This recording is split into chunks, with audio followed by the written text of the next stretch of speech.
Mon homologue, M. Nasser Bourita, vient de le dire, l'échange que nous avons eu et que nous venons d'avoir était très riche. Et je veux le dire ici, cet échange était empreint d'amitié, d'estime, mais également d'une grande forme de sincérité entre nous. Nous nous sommes beaucoup parlé, beaucoup écouté, également entendu, je peux le dire. Et donc, Monsieur le Ministre, mes premiers mots seront donc pour vous. D'abord pour vivement vous remercier de cet accueil extrêmement chaleureux que vous m'avez réservé ici. Je veux travailler avec vous en m'appuyant sur cette relation personnelle, peut-être une relation nouvelle de confiance entre les deux ministres des Affaires étrangères de deux pays. J'effectue aujourd'hui donc ma première visite officielle, vous l'avez rappelé, au Maghreb. En tant que ministre, on m'a donc demandé de renouveler ce lien avec vous et nous allons commencer. Le renforcement de cette mission concernera d'ailleurs tous les domaines. J'ai demandé d'ailleurs à la ministre de la Culture, vous aviez évoqué un certain nombre de déplacements ministériels, à un ministre de l'Économie, le maire de venir ici dans les semaines à venir, et dans ce même esprit, nous serons très heureux d'accueillir en France également des ministres marocains dans les prochains mois, dans ce souci de partage, en tout cas, de cette nouvelle feuille de route. Pour renouveler ce lien, notre feuille de route, justement, elle est claire et ambitieuse. Notre projet doit être à la mesure des nouveaux défis du siècle. Nous serons plus capables, ensemble que séparément, avec le respect, avec transparence et avec une forme de fidélité collective. Nous sommes attelés ce matin à ce travail et ces derniers mois, les diplomates de nos deux pays ont beaucoup échangé sur une grande diversité de sujets. Sur tous ces sujets, notre proximité est naturelle et nos intérêts sont également très convergents. Et je voudrais peut-être insister sur quelques points ici en conférence de presse avec vous pour rendre un peu plus tangible cet exercice qui a été entrepris. Notre objectif, peut-être d'abord, nous voulons construire dans le cadre du partenariat qui unira nos deux pays pour les 30 prochaines années. Le Maroc a profondément changé. Je suis impressionné par les réformes engagées et les projets conduits à l'initiative de Sa Majesté le Roi, qui place le développement humain au cœur du modèle de développement porté par le Maroc. La France aussi, en quelque sorte, Monsieur le Ministre, a changé. Et nous devons regarder nos défis avec beaucoup de lucidité. Nous devons reprendre et répondre aux attentes de notre jeunesse, qui est un point peut-être de convergence entre nous, transformer notre économie pour la tourner absolument vers l'avenir, dans un monde qui change vite et un monde de plus en plus violent. Vous avez évoqué un certain nombre de crises. Et les défis sont immenses, qu'ils soient d'ailleurs technologiques, environnementaux ou même sécuritaires pour nos deux pays.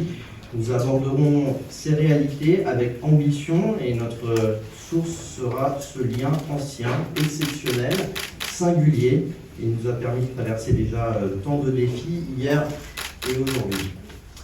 Alors notre partenariat sera un partenariat d'avant-garde pour demain avec le Maroc dans le domaine des énergies renouvelables, en matière de formation ou dans le développement de nouveaux écosystèmes industriels innovants et bien d'autres encore. Le Maroc peut compter sur la France pour défendre ses priorités nationales aujourd'hui, mais également demain. Et je veux ici aborder sans détour une question sur laquelle nous avons également abordé un certain nombre de points. Et cette question a particulièrement été à l'ordre du jour de notre conversation. Il s'agit de la question du Sahara. C'est un enjeu existentiel pour le Maroc. Nous le savons. Un plan d'autonomie présenté par le Maroc est sur la date depuis 2007 maintenant. Monsieur le ministre, vous savez personnellement que depuis l'origine de ce plan, le Maroc peut compter sur le soutien clair et constant de la France à ce plan. Nous l'avons dit et je le redis aujourd'hui peut-être avec plus de force, il est désormais temps d'avancer et j'y veillerai personnellement. En matière de partenariat, la relation de l'Europe avec le Maroc est également stratégique et nous avons également abordé ce point-là. C'est une évidence parce que les échanges sont denses et dans tous les domaines, les échanges humains, académiques, commerciaux et industriels. Voilà, Monsieur le Ministre, vous l'avez dit, la France a été peut-être à l'initiative dans la conclusion de l'accord d'association euro-méditerranéen entre le Maroc et l'Union européenne. Et nous avons voulu soutenir à cette occasion le choix historique et je vais vous dire un choix visionnaire de votre pays à ce moment-là de s'arrimer à l'Europe. De même, la France continuera de se mobiliser pour préserver et approfondir ce partenariat. J'y veillerai également personnellement, fort de mon expérience aussi et de mon engagement, vous le savez, au niveau européen. Enfin, la France et le Maroc peuvent contribuer ensemble à la paix et à la sécurité. C'est d'autant plus précieux dans le monde actuel. Face aux crises multiples, nous avons longuement abordé la question de la guerre en Ukraine et à Gaza. Sur ce dernier point, j'observe un certain nombre de convergences à la fois sur le contexte, l'état des lieux, mais également les possibles propositions. En tout cas, sur le terrain africain aussi, le rôle du Maroc est en faveur du développement et de la sécurité est remarquable et je tiens également à le saluer. Nous aborderons également au déjeuner un certain nombre de points sur ce sujet. Je peux redire que la France est disposée à travailler avec le Maroc dans ce sens.